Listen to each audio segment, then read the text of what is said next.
joins us. Natalie, while we have these big historic movements, there's also the reality against President Trump. And you saw the Harvard poll today that shows the wind to his back in things like DOGE, at least for now, and things like trying to cut federal spending, and things like deportations. But the resistance, and they're not having a great run in federal court, although they're trying, and they're going to appeal everything. They really haven't won much. So the Color Revolution crowd may be their last line of defense.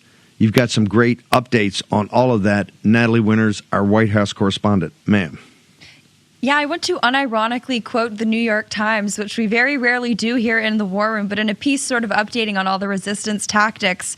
The New York Times says, quote, "So far, President Trump and his administration have largely steamrolled the opposition." But of course, we want to bring you the signal, not noise. And in reading this piece, I think it sort of outlines the chart, the path forward for how they will actively be trying to really undermine President Trump. I think the deportation vertical, like you were talking about, Steve, is one of the key ways that we've seen them actively sabotage what President Trump is planning to do with the mass deportations. Why do I say that? There, of course, has been the ongoing investigation and probe into how people who work at the FBI were actively leaking information prematurely about those ICE raids that were going on in Los Angeles. But to sort of drill down, in this story, it talks about how a lot of these 20,000 or so federal workers, despite being forced out of their offices, I'm sure you've all seen the glorious pictures of them holding the boxes and crying, they're now all sort of coordinating and collaborating, using what they're calling encrypted messaging applications, setting up sort of alternative social media accounts, to be able to plan what they say is, quote, future actions. Now, they leave it vague. It's not necessarily indicated what they're talking about, but later in the piece, they invoke Mark Zaid. They quote him, who is, of course, the infamous whistleblower attorney, the first impeachment kind of legal extraordinaire. And I want to read a quote from him because in terms of understanding where they go from here, they are so pressed up against a wall. The only option that they have is essentially to leak documents to try to get back at President Trump, like they were doing, for example, right, with the ICE raids in Los Angeles. Mark Zaid saying, quote, "It's a deterrent to lawful whistleblowing. The pathetic irony is that it's encouraging people to break the law and leak classified information because the system is no longer in place." I don't know about you. These people talk in, smoke signals and coded word. I've never heard something more obvious that they are calling for these people now, since they don't have access to whistleblow, that they want them to be leaking documents and all the documents that these people took with them when they quit their jobs. That's how they'll be attempting to wage war against President Trump. Last point real quick. You are correct, Steve. They're obviously suing President Trump as much as they can on every single executive order. And it sort of seems to be a pattern where President Trump has, the victory for a little bit. Then the usually Obama or Clinton judge steps in, slaps it down for a little bit. It works its way through and it ultimately gets resolved. But on some of these issues, like right now, the NIH funding, the DEI stuff, and some of the deportation stuff, particularly today, it's breaking about being able to conduct raids in churches. They are having some temporary victories on that front. Yeah, tell people you've got a great term that you've used. What do you mean when you say that a lot of these folks are embeds?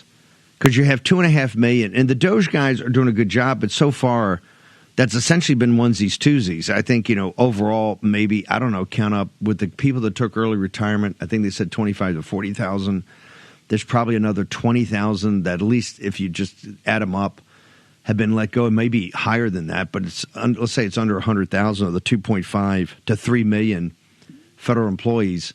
What do you mean by embeds, and how dangerous is that for President Trump and his team of 3,000 or 4,000 total that are trying to change the direction of this American empire? Ma'am.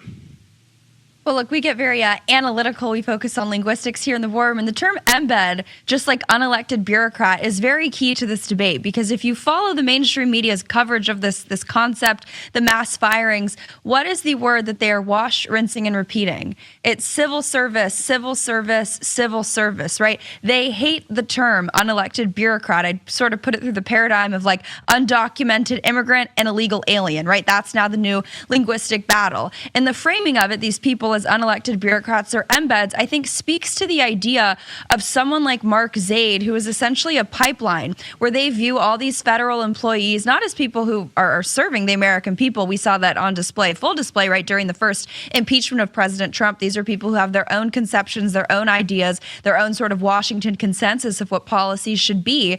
And anytime that something deviates from that, they sort of have these off-ramps, these like premeditated ways that they can go about and skirt the system to circumvent whether it's President Trump or whatever populist sort of system-wrecking candidate may be in place. And I also think, too, Steve, it's important to underscore that the deep state, the permanent political class, the in-your-face state, however you want to couch it, the federal employees are just sort of one leg of that stool, right? It's people who are on the outside who are equally important. So what Doge is doing is wonderful in getting rid of these people, but these are sort of the front men, right? The actual players are the Norm Eisens of the world, the Mark Zaids of the world, and I think that's why USAID touched such a nerve. But in some, I think what you're talking about, and frankly, to link it back to what you saw go on today with, Macron, the meeting that they had, you're seeing a reformulation, much like they're talking about, right, abolishing the DOE, abolishing all these agencies. You're abolishing the civil service deep state idea of what it means for Americans to be an American abroad, right? We are abolishing the globalist conception of what America is because we've realized we can't reform it, just like we can't reform the DOE, the FBI. They've been weaponized. They are designed to destroy this country. And that is why everything that you're seeing go on today is so historic, right? You're reformulating what it means to be America on the world stage. And the USAID stuff was the first flashpoint in that. Yeah. Very powerful. CNN had a story today, the lead story this morning, that really took my breath away. They were talking about in either the Doge and or the John Ratcliffe, Tulsi Gabbard rethinking of the intel.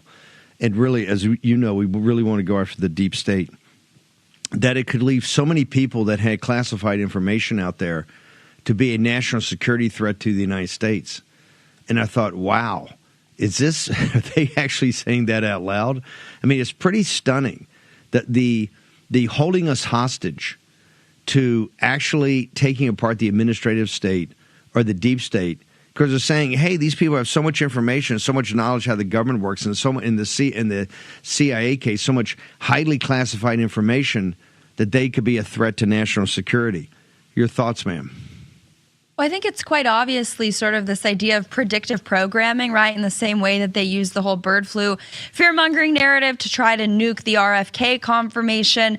Now they sort of want this idea out there that if any intel documents or any classified documents are supposed to leak, that's President Trump's fault. And frankly, Steve, I think that this all fits in quite nicely with the paradigm of what we have always hammered, which is the idea that sort of the three key instruments that the Norm Eisen color revolution people have used to sort of undermine President Trump has always been the idea of getting at his legitimacy and undermining his authority.